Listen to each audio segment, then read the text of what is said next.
o anticristo e o fim dos tempos na estátua de Daniel, capítulo 2.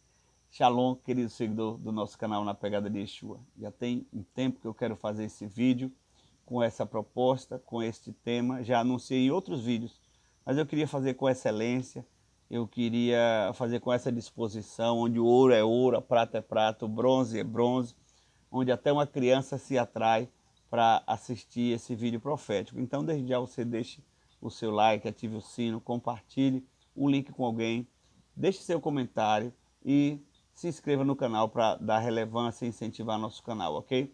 A palavra do Senhor diz que sem profecia o povo se corrompe. Então é importante você ficar conectado aqui com esse vídeo, que esse vídeo vai abrir assim a sua visão profética. Enquanto eu estou fazendo esse vídeo aqui, muitas coisas interessantes estão acontecendo. Eu estou aqui no ambiente rural, na roça, o trem passou e deu o seu sinal, o galo cantou, agora cai essa chuva. Então são todos sinais que a gente sente que Deus está realmente trazendo anúncios para nós através do seu Ruach Kodesh, do seu Espírito Santo, amém? Então o tema do vídeo é esse, o anticristo e o fim dos tempos na estátua de Daniel, capítulo 2. Qual o contexto de Daniel, capítulo 2? O rei, a gente sabe que na história Nabucodonosor era meio louco, meio excêntrico. O rei acorda incomodado com o sonho, que ele sabe que teve o sonho, mas não lembra o conteúdo do sonho, muito menos a interpretação do sonho. Ele convoca os sátrapas, os mágicos, os adivinhos do reino babilônico e ninguém consegue nem sequer lembrar, falar, citar o sonho ou narrar o sonho, quanto mais discernir. Ele vai matar todo mundo. Então se lembram de Daniel, chamam Daniel. Já era previsto no capítulo 1 de Daniel que Deus tinha enchido Daniel com toda a sabedoria, com todo o discernimento de dons, de enigmas, de sonhos. E Daniel, no Antigo Testamento, é o homem na palavra que tem assim um caráter mais assim ilibado, um caráter mais sem brecha. Por isso ele é um arquétipo de Jesus. Devemos estudar com atenção esse profeta tão tremendo. Então, Daniel consegue trazer à tona o conteúdo do sonho e o discernimento, a interpretação do sonho. E Daniel começa dizendo assim sobre uma estátua. Eis que o rei viu uma estátua e a cabeça da estátua era de ouro. E ele já vai alinhando com os impérios. Ele diz, a cabeça, ó rei, da estátua de ouro representa o seu império, o império atual daquela época. O império babilônico na liderança de Nabucodonosor. E ele diz, Daniel segue, isso acontece aqui, os períodos estão aqui ao lado, não é? Então segue dizendo que em 626 a.C. esse império tem o seu apogeu, né? E muito conhecido na história, mesmo a história das narrativas naturais, normais, que não é da Bíblia, fala do jardim suspenso da Babilônia, as maravilhas do mundo incluem as loucuras e excentricidades que esse rei Nabucodonosor fez. Muito rico, um império muito abrangente, muito conquistador, muito poderoso e tirano. Então, é a cabeça de ouro. E Daniel disse, mas vai passar este reino e virá um reino menor posterior, que representa na estátua o tronco e os 12 braços. Então, 539 a.C., se levanta um outro império, passa o Império Babilônico, passa Nabucodonosor, se levanta o Império Medo-Persa, que é um império que é duplo ali naquele período, liderado por Dário e Ciro, não é? Assim como nessa parte da estátua tem um tronco e 2 braços, e o braço cruzado sempre tem um sobre o outro, entrelaçado, então mostra um superior ao outro, 2 membros, os 2 braços, o Império Medo e o Império Persa, respectivamente os líderes Dário e Ciro, bem em linha ali, não é? Um reino um pouco menor em poder, em conquista, em riqueza, de que o Império Babilônico, por isso não é mais de ouro e sim de prata. Então Daniel segue narrando a estátua que o rei viu em seu sonho e chega ao Império Grego, representado não mais pelo tronco, mas pelo ventre e pelo quadril. O Império Grego marca a sabedoria helênica e o crescimento, a potencialidade da filosofia daquela época. E marcado por Alexandre o Grande, não é? Que Alexandre o Grande também foi um grande conquistador, 304 e 34 a.C. Então foi um tempo que Alexandre o Grande tomou e muitos impérios no mundo e dominou, por isso ele recebeu aí esse título Alexandre o Grande, e tem muitas histórias aí, como ele recebia conselho de filósofos e tudo mais. Depois chega o Império Romano.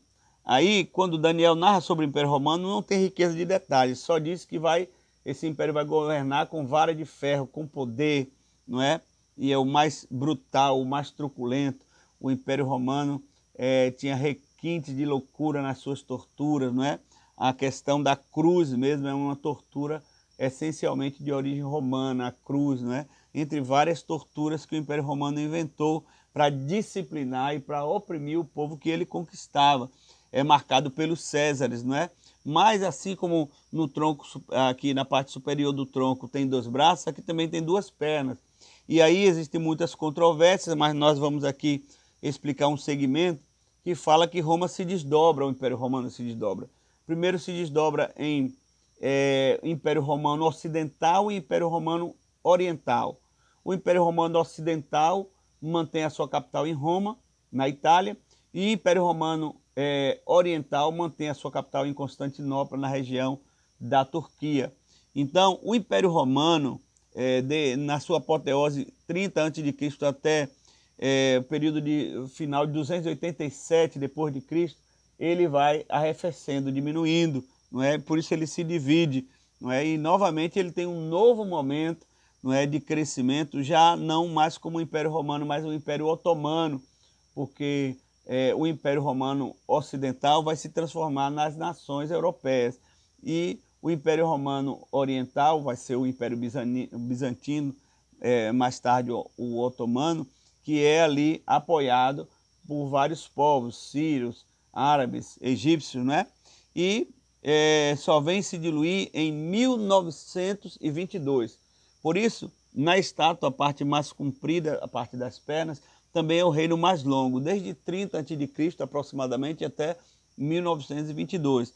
É por isso que você vê que a figura do ferro, essa parte marrom escura aqui, ela vai até o pé, mas só que ela se mistura. É um reino que começa e ele se delonga até os dias de hoje com outra configuração, não é? Então, onde nós estamos hoje para começar a introduzir o apogeu do anticristo? Hoje nós estamos nos pés, não necessariamente nos dedos, mas já estamos nessa parte aqui misturada, ferro e barro. O 5º reino que Daniel narra é um reino de impérios misturados, não é? Por isso os 10 dedos, e é um reino misturado com barro e ferro. É bom lembrar que barro e ferro não dá liga, então é um ponto fraco, uma estátua tão pesada com um ponto fraco misturado logo nos pés, na base, não é? Daniel vai narrar que eles se casariam, se davam em casamento, mas não iam entrar em união perfeita, não é? Era apenas alianças, conchavos, não é? Quando é que nós podemos marcar este período que se inicia aqui dos pés, não é? Nós vemos aqui essa cronologia, não é? O Império Romano ali desde 30 a.C. vai chegando para os dias de hoje, não é? E nós podemos ver, não baseado no calendário gregoriano, mas baseado nas trombetas que nós vemos nos sinais, nos grandes eventos. Então, houve um grande evento em 1945, marca o fim da Segunda Guerra Mundial e a união das Nações Unidas se estabelece, a ONU vem à tona. Mais tarde, em 1948, a OTAN, né, a Organização do Tratado do Atlântico Norte, com muitas 30 nações estrategicamente escolhidas, é uma organização político-militar muito forte, a OTAN. Não é? Nós vemos então que nesse período dos pés, misturado aqui, ferro e barro, e dos dedos, o fim da Segunda Guerra Mundial marca o começo do reino dos 10 dedos dos pés da estátua, representado exatamente pela ONU. Queira ou não, com mudanças ou não, alterações ou não, a ONU marca esses pés e essa mistura de nações fracas e nações fortes, não é? O mercado como o europeu, a União Europeia.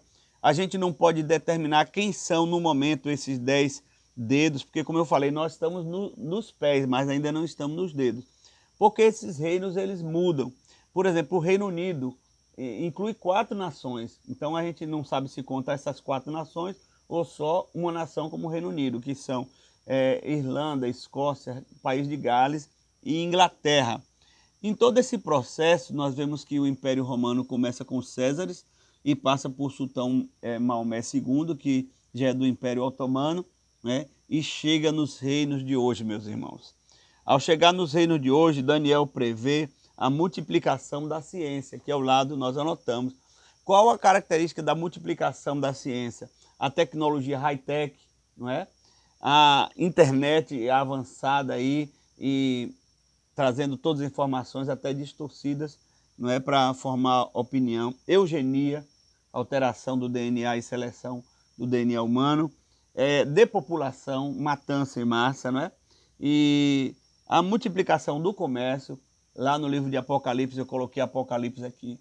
Você pode aprender mais sobre essa estátua se você estudar pelo menos Daniel capítulo 2 e 7, Apocalipse 12 e 13 e 17. Esses capítulos são chave, por isso que eu coloquei aqui, ó, Apocalipse, que vai narrar no Apocalipse que Babilônia vem à tona ainda no final dos tempos.